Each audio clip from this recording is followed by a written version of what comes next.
severely red-green colorblind. I've never even had a driver's license in my life. But at 3 a.m., my neighbor suddenly broke down my door, accusing me of hitting his father with my car. He pointed at the blood on the front of my Porsche and demanded I pay $30,000 for medical bills. The whole building turned against me, calling me heartless and cruel. Even the surveillance footage the police pulled up clearly showed my car running someone over and fleeing the scene. And just as the handcuffs snapped around my wrists when everyone thought I was about to spend the rest of my life in prison, I stared at the traffic light in the video and suddenly let out a cold laugh. "Sir, please calm down." I tried to keep my voice steady. "I didn't leave my apartment today. You must have the wrong person." John lived in the unit below mine. We usually nodded to each other when we crossed paths, but right now, he looked like he wanted to eat me alive. He shoved his phone screen in my face. "Wrong person? Is this your license plate or not?" The screen showed the rear of a Porsche Panamera, the plate number clear as day, A123. I squinted at it for 2 seconds and nodded. "That's my car, but So you admit it!" He turned to the other neighbors. "Everyone heard that, right? The car is hers!" The hallway erupted. "That's rich people for you. Hit someone and won't own up to it. Look at her face, acting all innocent." His wife pushed through with the child in her arms and collapsed to her knees, sobbing hysterically. "Please, I'm begging you.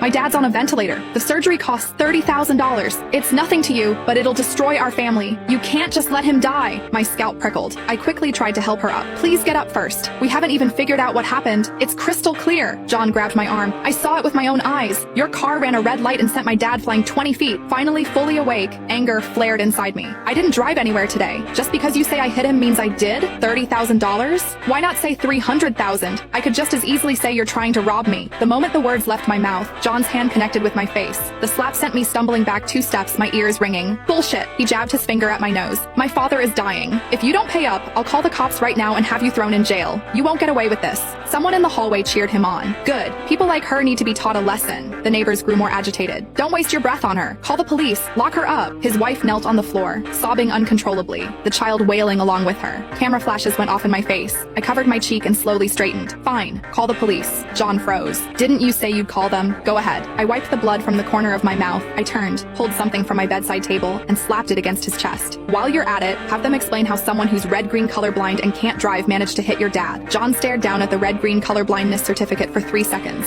The shouting from the hallway stopped. Someone muttered quietly, "Red-green colorblind? Doesn't that mean she can't get a license?" "John, could you have gotten the wrong person?" I pointed at the paper in his hands. "See it clearly? It's got an official stamp. Can you read?" John's face went from pale to flushed and back again. The next second, he threw the paper on the ground. "You think one piece of paper can fool me? You can afford a Porsche Panamera, but you don't have a license?" He stepped closer. "Besides, if you really are colorblind, that means you were driving without a license. That makes it even worse." The others nodded in sudden understanding. "Right, she almost tricked us. No wonder she ran the red light. She can't tell the colors apart at all."